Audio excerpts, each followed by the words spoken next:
आज हम शिवाजी का उत्कर्ष और मुगलों की मराठों की प्रतिनीति इस बिंदु पर प्रकाश डालेंगे, जिसमें इस वीडियो में शिवाजी का उत्कर्ष के बारे में समझेंगे और इसके आगे नेक्स्ट वीडियो में मुगलों की मराठों की प्रतिनीति क्या रहेगी। तो शिवाजी जो कि मराठा शक्ति थे और शिवाजी ने अपनी दूरदर्शिता, योग्यता और अपनी योग्यता से मराठा शक्ति का विस्तार किया। मराठा शक्ति महाराष्ट्र की एक बहुत बड़ी शक्ति मानी जा सकती है, जिसने धीरे धीरे महाराष्ट्र में अपनी शक्ति को बढ़ाया और शिवाजी के नेतृत्व में मुगलों से टक्कर ली। शिवाजी बहुमुखी प्रतिभा के धनी थे। उनमें शूरवीरता और रणकुशलता के गुण विद्यमान थे। तो शिवाजी ने किस प्रकार से अपना वो शासक बने महाराष्ट्र में और उन्होंने किस प्रकार से मुगलों से टक्कर ली और अपनी शक्ति का और क्षेत्र का विस्तार किया, तो उसके बारे में हम समझेंगे इस वीडियो में कि छत्रपति शिवाजी ने किस प्रकार से अपनी बुद्धि चातुर्य से अपने आप को उच्च शिखर तक पहुंचाया। ये बात अलग है कि उनके पारिवारिक स्थिति और उनके पुत्र संभाजी के गलत मार्ग पर जाने से उनको काफ़ी परेशानी का सामना करना पड़ा। तो पहले हम जानेंगे कि शिवाजी का प्रारंभिक जीवन कैसा था। प्रारंभिक जीवन: शिवाजी का जन्म 20 अप्रैल 1627 में पूना के उत्तर में स्थित शिवनेर दुर्ग में हुआ था। शिवाजी का जन्म कहाँ हुआ था? शिवाजी का जन्म 20 अप्रैल 1627 ईस्वी में पूना के उत्तर में स्थित शिवनेर दुर्ग में हुआ था। उनकी माता का नाम जीजाबाई था और उनके पिताजी शाहजी ने तुकाबाई मोहते से विवाह कर लिया। तो जीजाबाई और शिवाजी को दादा कौंडदेव के संरक्षण में छोड़ दिया गया, जिससे शिवाजी की माता विचलित नहीं हुई और उन्होंने अपने पुत्र शिवाजी को पूरा उनको शास्त्रों का ज्ञान और उनका अच्छी तरह से पालन पोषण किया। जीजाबाई और दादा कौंडदेव ने इनको शास्त्रों की शिक्षा दी। 1641 ईस्वी में सईबाई निर्मालकर से शिवाजी का विवाह हुआ। मालवा का क्षेत्र शिवाजी ने संभाला और शिवाजी को मालवा का क्षेत्र संभालने का मौका प्राप्त हुआ और शिवाजी अपनी छोटी आयु में ही अपनी रण कुशलता का परिचय देने लगे थे। उनके पिताजी ने उनको 12 वर्ष की अवस्था में ही पूना में एक जागीर प्रदान कर दी थी। तो इस प्रकार शिवाजी का प्रारंभिक जीवन काफ़ी अच्छा रहा और उनके विकास में उनकी माता जीजाबाई का अपना महत्वपूर्ण स्थान माना जा सकता है। इसके बाद जावली पर विजय 1646 ईस्वी में बीजापुर के तोरण द्वार नामक दुर्ग पर अधिकार कर लिया। शिवाजी ने चकन, सिंहगढ़, पुरंदर, कोड़ाना आदि दुर्ग पर अधिकार किया। जावली के दुर्ग पर भी अधिकार किया। जावली पर चंद्रराव मौर्य का अधिकार था। 1656 में सुकमा जिले पर भी अधिकार कर लिया गया। तो जावली पर विजय शिवाजी की एक बहुत महत्वपूर्ण विजय मानी जा सकती है। यहाँ से शिवाजी को अपार धन संपदा भी प्राप्त होती है और शिवाजी की एक योग्यता का परिचय भी प्राप्त होता है। मुगलों के साथ प्रथम मुठभेड़। उत्तर भारत में उत्तराधिकार संघर्ष का लाभ उठाते हुए कोकण, थाना, कोलाबा, कल्याणी, भिवंडी आदि प्रदेशों पर उन्होंने अधिकार कर लिया। तो मुगलों के साथ शिवाजी की मुठभेड़ का कारण ये था कि उत्तर भारत में मुगल अपनी दक्षिण नीति अपनाते हुए अपने साम्राज्य का विस्तार करने में लगे हुए थे। तो दक्षिण में शिवाजी रूपी शक्ति उभर के सामने आई, तो इनका आपस में संघर्ष होना स्वाभाविक ही था। लेकिन शिवाजी को काफ़ी सफलता मिली और उन्होंने कोकण, थाना, कोलाबा, कल्याणी, भिवंडी आदि प्रदेशों पर अधिकार कर लिया। अफजल खां की घटना। अफजल खां की घटना में अफजल खान ने प्रतापगढ़ में डेरा डालकर कृष्णा जी भास्कर को भेजकर शिवाजी से मिलने की इच्छा व्यक्त की। शिवाजी को वह धोखे से मारना चाहता था, किंतु शिवाजी ने अपने बगनक से उसे मार डाला। तो शिवाजी अफजल खां की घटना ये मुगल चाहते थे कि किसी प्रकार से शिवाजी को बंदी बनाया जाए या उसको मौत के घाट उतारा जाए। इसी उद्देश्य से अफजल खां को शिवाजी का वध करने के लिए भेजा जाता है। अफजल खां उसको संदेश भिजवाता है कि वह उससे मिलना चाहते हैं और अफजल खां डेरा डाल देता है। फिर कृष्णा जी के माध्यम से शिवाजी पर यह सूचना भेजी जाती है कि आप आइए और मिलिए, आप से वार्ता करना चाहते हैं। पर शिवाजी चालाक थे, वो अपने साथ पूरी तैयारी के साथ अफजल खां से मिलते हैं और सुरक्षा टोपी पहनी हुई, बगनखा और ये सारे अस्त्र के साथ सुसज्जित होकर वे पहुंचते हैं। और अफजल खां काफ़ी लंबा चौड़ा था और उसने ये सोचा कि शिवाजी को गले मिलते समय उसे उसका गला घोंट देंगे, उसको मार देंगे, पर ऐसा होता नहीं है। और शिवाजी अफजल खां को उसके पेट में बगनखा घुसेड़ कर उसकी आंतें बाहर निकाल देते हैं और अफजल खां की मृत्यु हो जाती है। उसी समय अफजल खां का एक सेना कर्मचारी सैनिक अचानक हमला करता है, लेकिन शिवाजी उससे बच जाते हैं और बाद में शिवाजी वहाँ से पलायन कर जाते हैं। तो इस प्रकार से अफजल खां की घटना में हमें देखने को मिलता है कि किस प्रकार शिवाजी ने अफजल खां का वध किया। शाइस्ता खां पर आक्रमण। शाइस्ता खां को शिवाजी का दमन करने के लिए भेजा गया। शिवाजी की सेना ने 5 अप्रैल 1663 में अचानक मुगल सेना पर हमला कर उसे शिवाजी ने पराजित कर दिया। तो जब अफजल खां सफल नहीं हो पाता है, तो उस समय दूसरी बार शाइस्ता खां को अब शिवाजी के विरुद्ध भेजा जाता है, लेकिन शाइस्ता खां को सफलता नहीं मिलती है और शिवाजी की सेना ने 5 अप्रैल 1663 ईस्वी में अचानक मुगल सेना पर हमला कर उसे शिवाजी ने पराजित कर दिया। इसके बाद सूरत की लूट।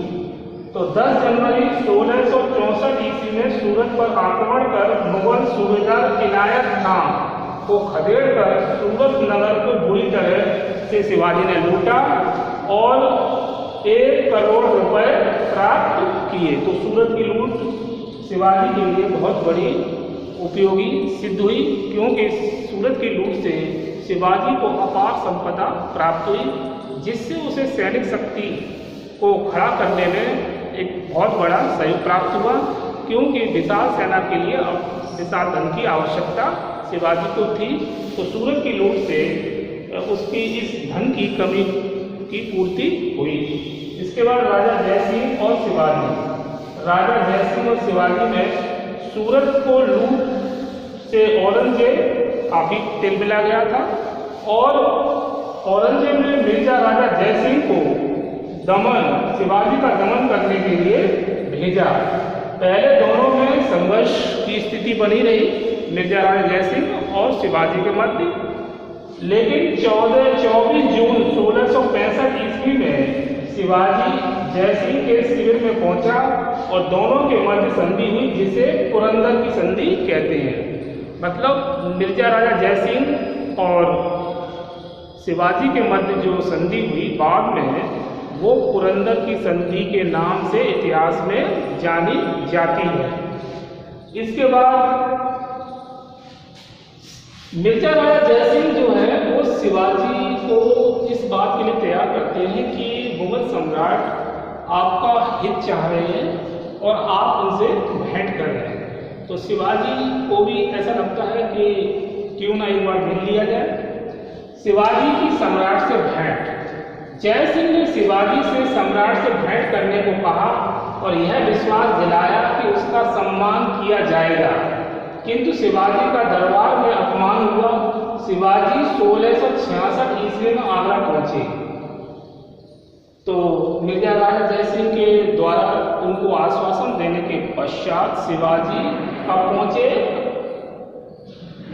1666 ईस्वी में आगरा पहुंच जाते हैं। लेकिन होता क्या है कि जब शिवाजी मुगल दरबार में पहुंचते हैं तो औरंगजेब उनका सम्मान नहीं करता है और उन्हें एक साधारण कर्मचारी की तरह उनके साथ व्यवहार करता है, जिससे कि शिवाजी नाराज हो जाते हैं और ये सोचने लगते हैं कि मिर्जा राजा जयसिंह ने जैसा कहा था वैसा हुआ नहीं और अपमान और किया जा रहा है, जिससे कि शिवाजी नाराज हो जाते हैं और उन्हें बंदी बना लिया जाता है। और उनके साथ संभाजी भी गए थे। तो इसके बाद आगरा से पलायन। 1666 ईस्वी शिवाजी और संभाजी फलों के टोकरे में बैठकर भाग निकले और 22 सितंबर 1666 को शिवाजी राजगढ़ पहुंचे और औरंगजेब को जीवन भर इस बात का दुख रहा कि शिवाजी उनके चंगुल से बच निकले और शिवाजी का वध नहीं करवा पाए। तो अब शिवाजी को जब बंदी बना लिया जाता है और उनके पुत्र को भी, तो अब उनके दिमाग में ये बात आती है कि यहाँ से कैसे बच निकला जाए, क्योंकि औरंगजेब की कैद बहुत बड़ी मजबूती से उनको कैद किया गया था।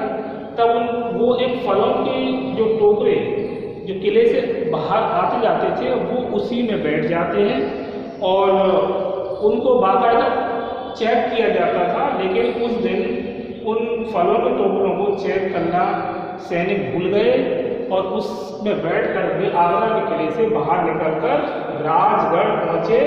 और औरंगजेब को जब ये पता लगा तो उन्होंने मिर्जा राजा जयसिंह को बहुत बुरा भला कहा और उनके प्रति एक अपना मतलब क्रोध व्यक्त किया उनको।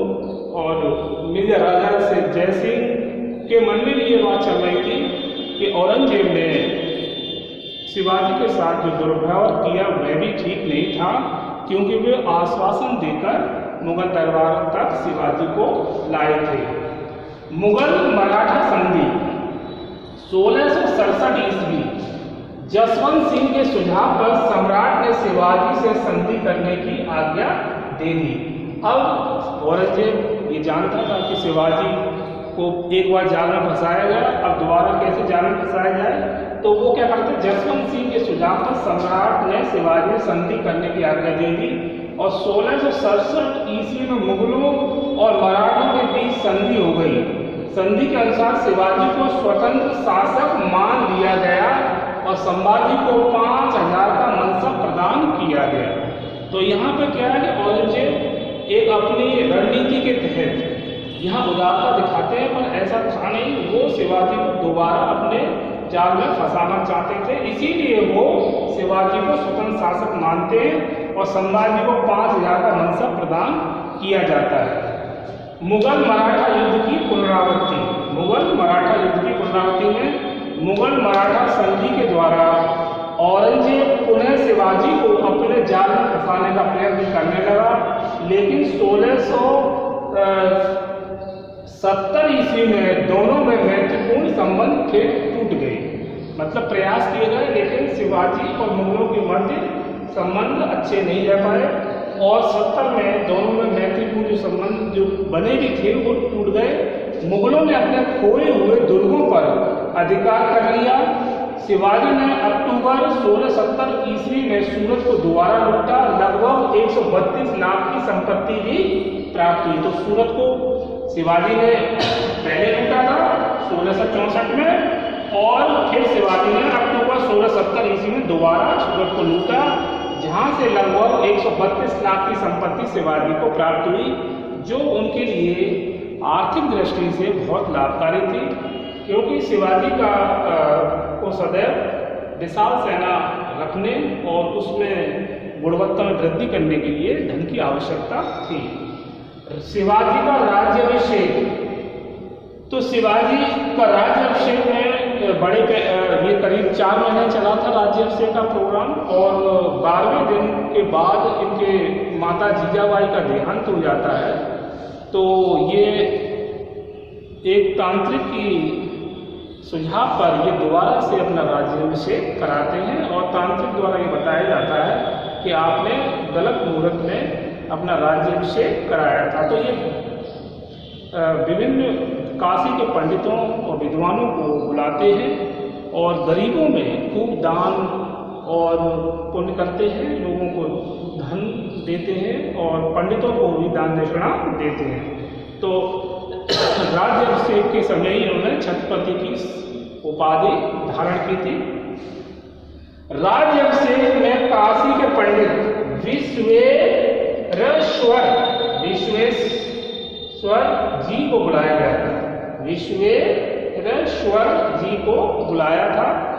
रायगढ़ से 11,000 ब्राह्मण बुलाए गए थे, और गाव भट्ट ब्राह्मण ने उनके ऊपर राजकीय छत्र लगाकर छत्रपति की उपाधि से विभूषित किया था। तो कौन ब्राह्मण था? गाव भट्ट ने उनके ऊपर राजकीय छत्र लगाकर छत्रपति की उपाधि से विभूषित किया था। यह उत्सव 4 महीने चला। माता जीजाबाई का देहांत हो जाने के कारण 4 अक्टूबर 1674 ईस्वी में तांत्रिक विधि से दूसरी बार राज्याभिषेक कराया गया, और इनके राज्याभिषेक में, शिवाजी के राज्याभिषेक में लगभग 50 लाख रुपए खर्च हुए थे। कितने? 50 लाख रुपए। कर्नाटक पर आक्रमण। राज्याभिषेक उत्सव के कारण शिवाजी का, मतलब राज्याभिषेक उत्सव कराया तो शिवाजी का जो खजाना था उसमें काफ़ी कमी आई, यानी रिक्त हो गया। तब वो सोचने लगे कि अब किस प्रकार से और धन अर्जित किया जाए, तो उन्होंने कर्नाटक पर आक्रमण करने का निश्चय किया। राज्याभिषेक उत्सव के कारण शिवाजी का खजाना खाली हो गया। धन की आवश्यकता के कारण शिवाजी ने जिंजी दुर्ग पर अधिकार कर उसे कर्नाटक की राजधानी बनाया। जिंजी दुर्ग पर अधिकार किया, कर्नाटक की राजधानी बनाया। तुंगभद्रा से कावेरी तक का कर्नाटक का समुद्री प्रदेश, कर्नाटक का समुद्री प्रदेश शिवाजी के अधिकार में आ गया था।